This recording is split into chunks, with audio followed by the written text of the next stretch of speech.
Et Aurélien Poilot, bonsoir Bernard Kouchner. Bonsoir. Merci d'être avec nous ce soir. Avant qu'on parle de cette coalition qu'est en train de mettre en place François Hollande, je voudrais avoir votre sentiment sur ce qu'on vient de voir, sur cette situation d'alerte, d'état d'urgence qui a l'air de paralyser complètement Bruxelles, qui paralyse également une partie de la France, et ce stress, cette peur dans laquelle se trouvent ces pays. Non, mais que les gens aient peur après ce qu'ils ont vu et ce qu'ils ont senti et ce qui s'est passé, surtout autour de notre jeunesse, c'est un peu normal. Et puis on leur parlait de la guerre depuis des années et des années. Ils ne s'intéressaient pas aux explosions multiples qui avaient lieu tous les jours à Bagdad. Là, c'est au cœur de notre pays et ce sont des jeunes dans un quartier formidable. Alors, c'est normal qu'ils aient peur. Tout ça va rentrer dans l'ordre. Alors maintenant, vous me posez la question sur la Belgique. Je ne connais pas là. Est-ce que vraiment il y a des renseignements sûrs et une attaque prévue ou une attaque que l'on sent imminente? J'en sais rien. En tout cas, voilà, ils sont pas. Ça ne doit pas être. L'économie, évidemment, en prend un coup à Bruxelles, mais enfin, les gens ne sont pas enfermés chez eux. Hein.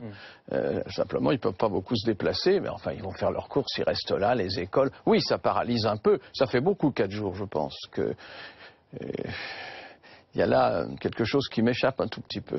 David Cameron était à Paris aujourd'hui. Le Premier ministre britannique est venu à la rencontre de François Hollande. Les deux hommes se sont d'ailleurs recueillis ensemble au Bataclan, en hommage aux victimes. Demain, le chef de l'État se rendra à Washington. Il va rencontrer Barack Obama. Jeudi, il ira également à Moscou. Dans l'intervalle, il y aura Angela Merkel, Matteo Renzi. Ce sont les grandes manœuvres diplomatiques. François Hollande tente de mettre en place sa coalition contre Daesh. Vous estimez qu'il a une chance réelle de réussir avec des effets réels, concrets, efficaces ? En tout cas, il ne ménage pas sa peine. Et il tente, un peu contradictoirement à ce qui s'est passé avant, de monter une alliance, d'abord avec les Russes, et ça c'est pratiquement fait, et puis de convaincre demain donc le président Obama. Alors, le président Obama, là aussi c'est contradictoire, tout ça est à front renversé, nous dit qu'il faut, alors que les Américains avaient tenté finalement de parler avec Bachar el-Assad en disant après tout c'est peut-être pas notre premier ennemi, maintenant il semblerait qu'il ne veuille pas travailler avec les Russes, pas seulement parce que c'est avec Bachar c'est pas immédiatement avec Bachar, mais avec celui qui soutient Bachar, c'est-à-dire Vladimir Poutine. Tout ça est un grand cirque diplomatique, on appelle ça diplomatique, ce sont des décisions politiques très fortes, n'est-ce pas? Si on pouvait monter une seule coalition, c'est bien mieux que d'en faire deux, parce qu'un jour, il y aura non seulement ça ne sera moins efficace, mais il y aura des incidents entre ces deux grandes coalitions. Donc je pense que François Hollande a raison, complètement raison d'essayer. Je ne sais pas quelles sont les chances de réussite, mais en tout cas, il s'obstine et il a tout à fait raison. Ça ne doit pas être facile, hein. Concrètement, que doit-il demander à Barack Obama ? Il va lui demander, probablement, enfin je sais ce que Obama va lui répondre, il va lui dire mais nous sommes dans la coalition. La coalition c'est 90% des frappes sont assurées par les Américains dans cette coalition. Les autres pays n'y sont pas, nous-mêmes n'y étions pas. Et lorsque il a fallu défendre Kobané, que les Kurdes ont défendu tout seuls, eh bien nous n'étions pas là. Alors il faut... Bon, écoutez, n'essayons pas de comprendre tout de suite parce que c'est trop long.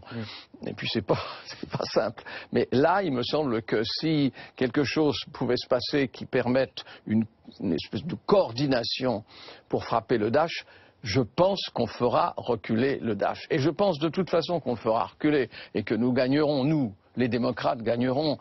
Regardez, la ville de Sinjar a été reprise au sol par les Kurdes, des Kurdes de Syrie, des Kurdes d'Irak et aussi quelques alliés. Bon, il y a eu des combats très violents, avec très peu de gens du Daesh. L'immense moitié du Daesh, je crois, est partie, sans se battre. Ils ont rasé leur barbe et ils sont partis. Et les Kurdes ont gagné. Continuons comme ça, je demande depuis des années. Vous savez, les Kurdes sont nos alliés, on les arme, on pourrait aller avec eux, en arrière d'eux. Je crois que ça serait beaucoup plus efficace. Bombarder, il y aura des incidents secondaires, enfin il y aura comment on appelle ça, des dégâts collatéraux. Il y aura des dégâts collatéraux, on va tuer aussi ce qui reste de Syriens. Repensons un peu au peuple syrien. Je pense que ce sera plus efficace si nous sommes avec les Kurdes, en arrière des Kurdes, sans être au sol. Justement, c'est là que j'allais en venir. Une intervention terrestre occidentale, elle vous semble complètement impossible. Il y a eu quand même beaucoup de changements, au moins sémantiques, si ce n'est diplomatiques, ces dernières semaines. Oui, on a eu pas mal d'inflexions. J'ai entendu ce qu'a dit Antoine Sfer. moi je ne crois pas que l'ONU pourrait accorder. Vous savez, la position des Russes à l'ONU, il y a eu quand même une résolution. Antoine Serre, sur ce plateau, pour ceux qui nous rejoignent maintenant, ils souhaitent une force des Nations Unies. Oui. Pour faire ton point. Enfin, vous savez, les forces des Nations Unies, elles sont composées des pays qui veulent bien y participer. Et je pense que les pays sont déjà réunis. Qu'il y a une autorisation de l'ONU, comme c'est à moitié vrai dans la dernière résolution d'il y a 3 jours même. Bon, c'est mieux, mais enfin, de toute façon, comme vous l'avez dit, il faut le chapitre 7 pour pouvoir attaquer et ne pas seulement se défendre. Si on riposte seulement au Daesh, on sera déjà mort. Je pense, mais c'est mon sentiment depuis quelques jours seulement, que d'abord la riposte française est très bonne. Enfin, elle est très bonne, elle est efficace. Et même l'enquête policière, il faut quand même féliciter à quelle vitesse tous les jours ça se déplace. Et les résultats sont là, relativement. Donc je crois que si nous nous mettions tous ensemble... Regardez la position. Vous avez dit qu'après Poutine, il y aura Matteo Renzi. C'est juste avant. C'est juste avant. C'est juste avant ou c'est après? C'est juste avant. C'est jeudi l'an dernier. Ouais. Bon, très bien.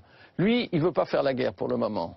Mais si, ce que je ne souhaite pas une seconde, on frappe en Italie, alors il va se dire, il faut que je le fasse aussi. Tout ça, c'est tellement dommage qu'on n'ait pas senti que tout cela arrivait. Tellement dommage. Dans le listing des rencontres diplomatiques bilatérales qui nous est présenté, oui. Il n'y a pas de puissance régionale au sens de là où a lieu le conflit. Hein, et on ne parle pas d'Iran, on ne parle pas... Mais la puissance régionale, ce sont les Kurdes. Les autres sont entre chèvre et chou, entre l'arbre et l'écorce. Les sunnites ne veulent pas attaquer d'autres sunnites. Et puis surtout, on ne veut pas faire de peine à monsieur Turc.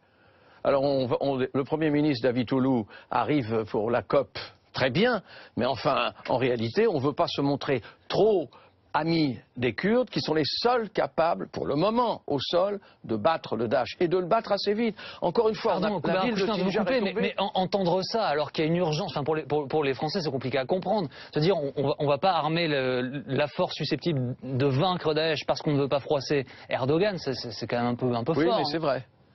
Vous savez, les choses sont difficiles. Encore une fois, ça fait 20 ans qu'on sait que ça se prépare. Et puis 3-4 ans, on le sait sérieusement. Eh bien, pourtant, nous n'en avons pas pris conscience. Là, je crois, et je sais bien qu'on aide un peu les Kurdes, mais pas assez. Ils n'ont pas assez de matériel. Ils ne demandent pas de soldats. Ils sont là et ils les connaissent bien. Toutes ces rues, tous ces déserts aussi, etc. Ils viennent de faire une démonstration. On peut prendre des villes. Une ville qui était juste en face de Mossoul. Mossoul, c'est plus grand.